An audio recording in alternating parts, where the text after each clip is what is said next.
বিরতির পর স্বাগত। বাংলাদেশে এবার গৃহযুদ্ধ, কারণ এবার বাংলাদেশের অন্তর্বর্তী সরকারের প্রধান ইউনূসের বিষয়ে সমালোচনা করলো রাজনৈতিক দল বিএনপি।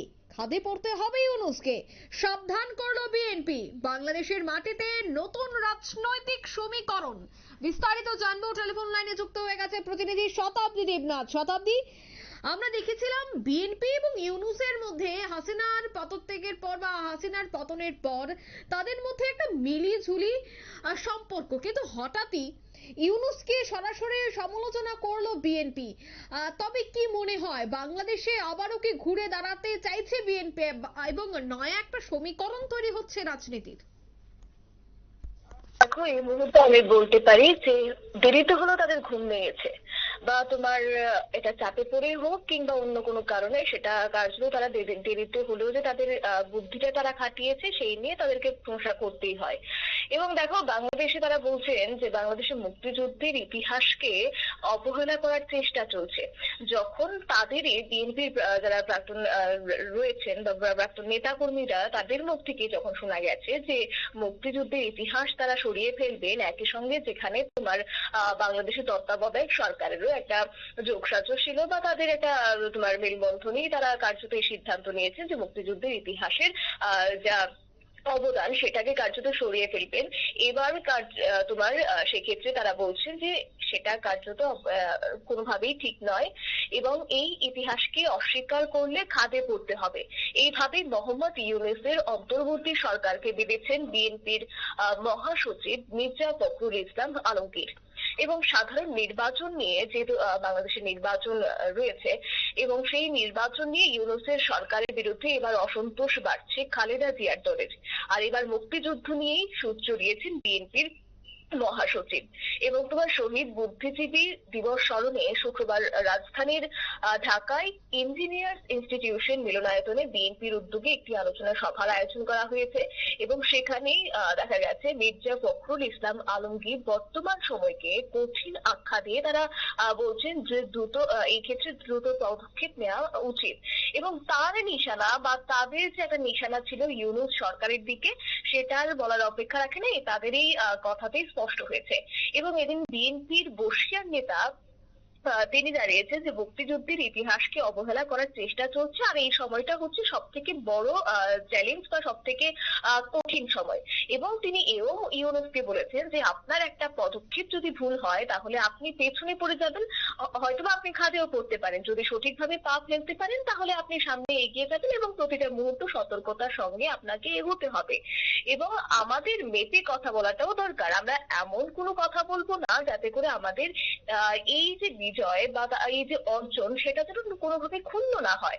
এবং অন্যদিকে দেখো, ফেসবুক, এক্স হ্যান্ডেল সহ বিভিন্ন সামাজিক যোগাযোগ মাধ্যমে বিএনপির নেতা কর্মীদের আরো বেশি সম্পৃক্ত হওয়ার আহ্বান জানিয়েছেন ফখরুল, অর্থাৎ বিএনপির মহাসচিব। এবং তিনি বলেছেন যে একটা প্রবণতা লক্ষ্য করা যাচ্ছে সাম্প্রদায়িক কালে, যখন একাত্তরকে পেছনে রাখা। এবং তিনি এও মনে করছেন যে এটা শুধুমাত্র একটা ষড়যন্ত্রের অংশ, আর দেশের মূল ইতিহাসকে যদি আমরা সরিয়ে দিই বা জাতিকে যদি দূরে সরিয়ে দিই তাহলে আখেরে বিপদে আমাদের পড়তে হবে। যেমনটা 47 সালের দেশভাগকে অনেকেই বলেছেন যে এটা একটা ভুল সিদ্ধান্ত ছিল।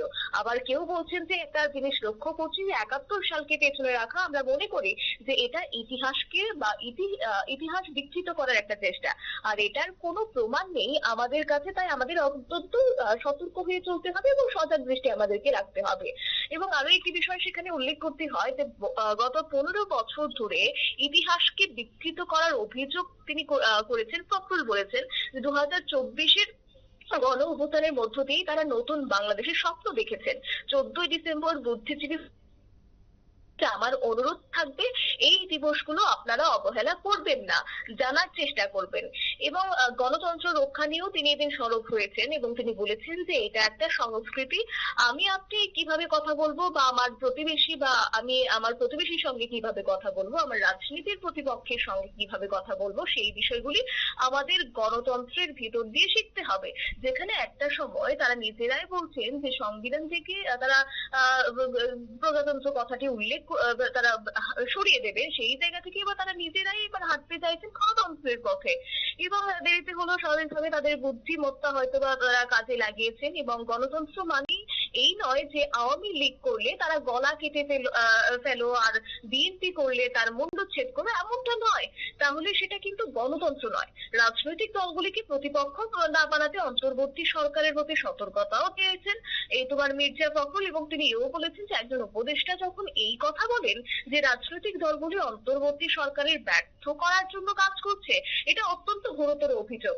এবং সেই সঙ্গে তিনি তীব্র প্রতিবাদ জানিয়েছেন যে আমি মনে করি যে এই ধরনের উক্তি তারা প্রত্যাহার করা উচিত। এবং যেখানে তিনি নির্বাচনের আগে রাষ্ট্রসংঘের দিকেই কার্যত এক প্রকার যোগ দিয়েছেন, কিন্তু সেই সঙ্গে সংস্কার কতদিন হবে তারও কোনো নির্দিষ্ট সময়সীমা কার্যত জানতে পারেননি ইউনূস।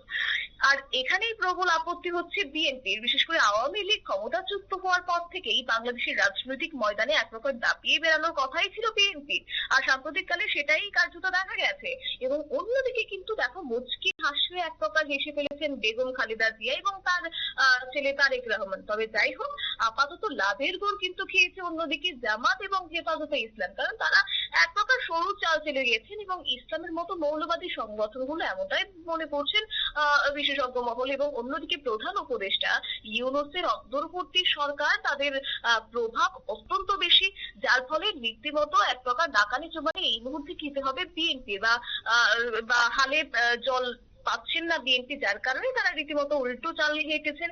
আর সেখানেই কার্যত তীর দিয়েছেন কাকে না ইউনূস সরকারকে, যারা এতদিন ধরে ইউনূস এবং তোমার বিএনপি একটা তোমার মেলবন্ধন লক্ষ্য করা গেছে, সেই জায়গায় এবার ইউনূসের বিপক্ষেই কার্যত দেখা গেল বিএনপিকে। এবং আখেরে যে চাপ বাড়ছে আর তার কারণে যে তারা এই সুদ চড়িয়েছেন বা তোমার বলছেন যে মুক্তিযোদ্ধাদের হাঁটিয়ে ফেলা, এটা কার্যত এক প্রকার তোমার তারা ভুল সিদ্ধান্ত, সেটাই মনে করছেন। এবং সেটাই কার্যত এই মুহূর্তে বিশেষজ্ঞ মহল বলছে যে তারা চাপে পড়েছেন, আর যার কারণে এবার উল্টো পথে বা উল্টো রাস্তা তারা এবার হাঁকিয়ে নিলেন। অঙ্কিতা, ধন্যবাদ শতাব্দী। অর্থাৎ খাদে পড়তে হবে ইউনূসকে, সাবধান করলো বিএনপি। এবং সেই বিএনপির হুঁশিয়ারির পরে সামান্য হলেও চিন্তিত রয়েছে ইউনূস এবং তার ছাত্ররা। নিয়ে নিচ্ছে এই মুহূর্তে ছোট্ট একটি বিজ্ঞাপন বিরতির সঙ্গে থাকুন।